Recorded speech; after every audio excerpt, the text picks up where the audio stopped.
When you're comparing products to make a purchase, do you want the one with the minimum amount of features or the maximum?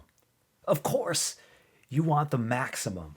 So why do we focus on giving customers the minimum when we're creating products? It's because business goals and user needs are coupled together and they need to be viewed separately along with technical constraints. I propose no more minimum viable product MVP.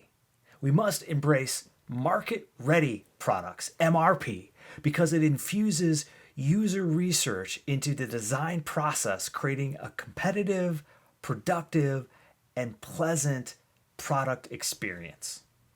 Today, we're going to talk about the value of user research, how to make time for it in Agile, and how focusing on a market ready product can unify a team. So, how to leverage user centered design with Agile methodology. Hi, I'm Marc Majers. I'm an author, a user experience professional, and professional disc jockey. For over 20 years, I've been a mild mannered user experience designer by day and a party DJ at night. I recently discovered that the same techniques that I've used to pack a dance floor apply to user experience design and vice versa. Think about it. When you go to a wedding reception and the DJ opens up the dance floor with this and it remains empty, how well are they doing? If the dance floor is packed, how well are they doing? Well, to get a dance floor packed takes work and understanding what techniques to use. The same goes for building a product. Let's talk about the value of UX. All organizations have a product, a system, a process they want to promote. Can you believe that multiple products get created each year without customer feedback? The only way to build a successful product is to step into the customer's shoes. But it's down to understanding how they put their shoes on.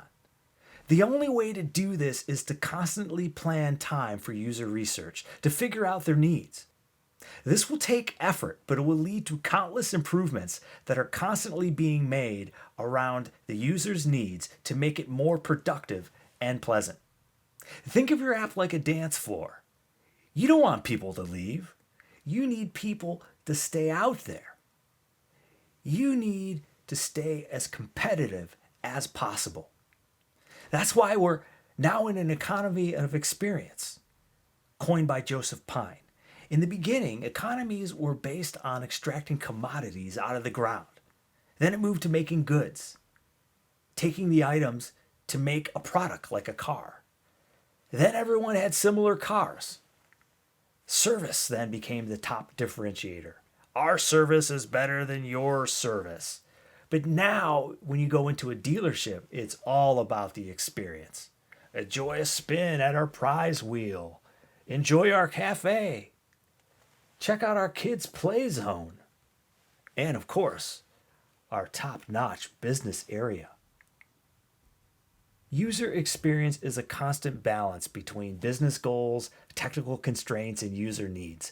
Most organizations have a good idea of their product goals, and they also know how much time and effort is required in the technical. But finding out what users need is challenging. I'm here to tell you that gathering this information early is a competitive advantage because it creates a pleasant and productive experience for the customer and it minimizes rework. So let's talk about how to make time in Agile. Investment in UX is often the difference between businesses that grow and businesses that sputter. Roman Newark, Google. Minimizing rework can translate into saving millions of dollars of development time. The earlier you plan for user research, the less rework you'll have to do later. Have you heard of the 1-10-100 rule? The longer a project continues, the more people get involved and the more expensive it is to make a change. The challenge is that most people think of user experience as just the look and feel. However, below the hood, there is so much more. We need to remember the elements of experience. All of them comprise an experience and need to be factored into user research. The surface plane is the top visual layer. The surface sits on the skeleton plane. Each piece of the skeleton is designed to fit together in a simplistic way to guide the user to the next step. The structure plane binds everything together. The structure helps you get from one step to the next. Scope defines what the experience will collectively be. It encompasses everything from the content requirements to functional specifications and tells of what will and won't be. Strategy is the foundation of the elements of experience. It defines the user's needs and matches their expectations to the product objectives, which are the business goals of a design. The common reason why UX research is skipped is that it can seem overwhelming. Think of all these elements, think of all these things you need to do. And that's why no time is planned for it. Not allocating budget or seeing the value are generally some of the close follow-up reasons. The reality is the more time you plan for UX research, the more options you have. The less time you plan for research, the fewer options you have. The key is to remember there's always options depending on how reliable you need the information to be. You need to always be building time to understand what they need. In the standard user-centered design process, there are 4 steps. First, you need to identify the audience. Second, then you conceptualize a few ideas. Then you're going to evaluate the ideas with an audience. Then finally, you're going to develop the evaluated ideas into a product. If you want to remember each step of the UCD framework, keep Vanilla Ice's song Ice Ice Baby in mind because it spells iced. You need to stop, collaborate, and listen with iced. However, the first 2 steps are the most important to put time aside for. If you can remember one thing and one thing only, take more time on planning than anything else.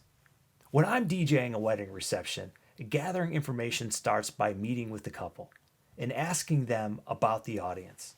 I always tell couples to add to their RSVP, if you play this song, space, I will dance at your wedding.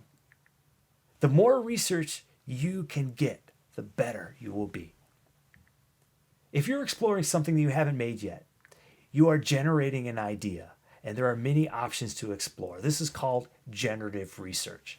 If you're reviewing something that's already been built, you are then evaluating an idea, and there are many options here to explore too.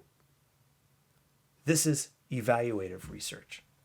A few years ago, Agile introduced Lean UX in SAFe 4.5. However, there is still not a standard method for how to implement it into the process. Agile discovered that user research activities create another lens that differ from the Agile ceremonies. So, how do you merge user research into Agile? Well, when implementing UX in Agile, ensure the organization sees value in user research and creates a swim lane for it. When it comes to when to do the research, plan either a sprint or a PI ahead. The standard method will allow the development team to be involved in user research activities. With a specific focus to capture users' needs, we can now build a specific lens to factor in users' needs into the equation. It's time to say goodbye to minimum viable product, MVP, and hello to market ready product, MRP. So focusing on an MRP can actually unify a team. After establishing the time to conduct user research, everything starts coming together because the team is getting a taste of empathy.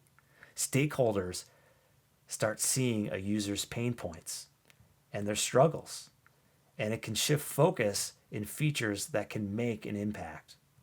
Then visualizing the research is even more important so it can be easily digested and serve as a reminder to help make decisions that benefit the end user. So let's take a look at a few ways you can visualize the research.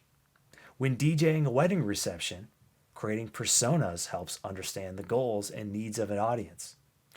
The same thing when building a product. When DJing a wedding reception, it helps to build journey maps to understand the stages an audience will go through the event. The same thing happens when mapping out what the audience may do at certain events within your product. When DJing a wedding, it helps to build floor layouts to visualize the setup.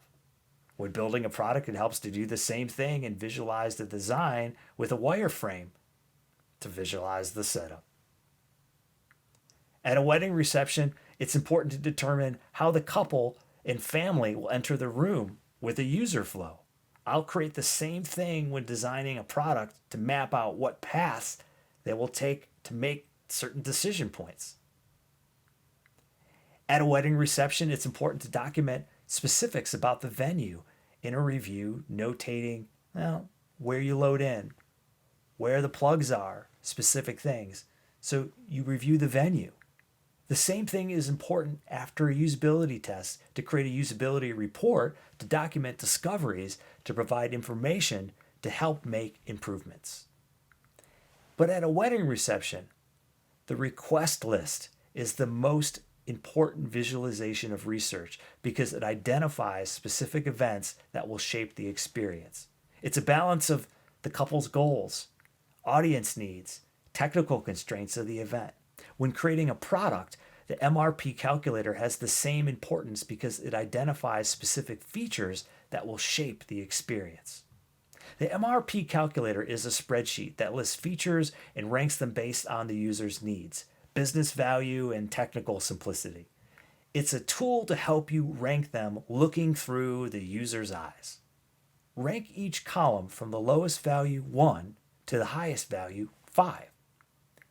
If the total is greater than 8, it highlights to consider it. The idea is to use this method to determine which one should be weighed on the feature list, aka backlog, from the user's perspective. It surfaces user research in a format which stakeholders can participate. It creates another lens into the research that can be digested by the team. It focuses on the user outcome rather than the output. Let's take a look at an example MRP calculator. Our company is building an idea portal, which will gather improvements from the users of the app.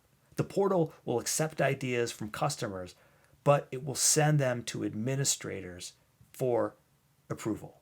Here is a feature we discovered after running a series of usability sessions: the need to have a Spanish version of the app. From user research, the app actually has a high population of Spanish users, so stakeholders, on a scale of 1 being low and 5 being high, determined that the user's need was actually a 4 out of 5. From a scale of 1 being hard and 5 being easy, the app scored a 2 on the technical simplicity scale due to the fact that English translation needs to occur for a majority of the administrators since they're based in the United States. In regards to the business value, 1 being low and 5 being high, the stakeholders gave this a 4 because they're seeing that there's an increasing Spanish audience. As you can see, the total is 10, which highlights, and the row now is identifying it's something to consider for the MRP. Next, let's look at another example. Your organization just acquired another company and would like to welcome them to the Idea Portal. However, there isn't currently a way to easily do that with the interface. After a series of usability tests, it was discovered that adding a modal window that would pop up as the user enters the site for the first time worked best. It would serve also as a way to onboard new users and highlight new features as they are released. On a scale of 1 being low and 5 being the highest of users' needs, it scored a 4 out of 5 since the users searched for an overview of the site when they first logged on. On a scale of 1 being hard and 5 being easy, the app scores a 4 on the technical simplicity since the component is already in the design system. In regards to business value, 1 being low and 5 being high, the stakeholders give it a 5 since it's an acquisition and it's really important to welcome new customers into the family. As you can see, the total is 13, which highlights the row identifying it's something to consider for the MRP. Let's look at one more example to make it clear how the calculator works. The organization has noticed consistently when new ideas are posted by customers that there are typos and misspells. Administrators have continually adjusted the typos when they're submitted. An idea was posted to add the ability for a spell check into the text box prior to a customer's idea submission. On a scale of 1 to 5, 1 being low, 5 being the highest user need, it scores a 2 out of 5 because it's just a nice to have for users. On a scale of 1 being hard and 5 being easy, spell check scores a 3 out of 5 on technical simplicity. In regards to business value, 1 being low and 5 being high, spell check scored a 1 out of 5 since it's not a big deal to fix the spelling errors during approval. As you can see, the total is 6, which does not highlight the row identifying it's something not to consider for the MRP. In all these examples, on a scale of 1 to 5, you are continually asking yourself, what is the most desirable? For users' need, how much do users need this? 1, not at all. 5, very much. For technical simplicity, how hard is it to build this? 1 is hard, 5 is easy. And business goal, how much return on investment is here? 1, not at all. 5, very much. Keep this in mind when you're working through the calculator. The MRP is just one way of many ways to highlight user research in a meaningful way. The key is you need to plan ahead to infuse customer feedback into your process. Then the value of UX research will show up in many ways. It will drive your teams to build a market-ready product that your customers will love. No more MVP. Long live MRP. If you're interested in learning more, check out the new book, Make Your Customers Dance. Thank you.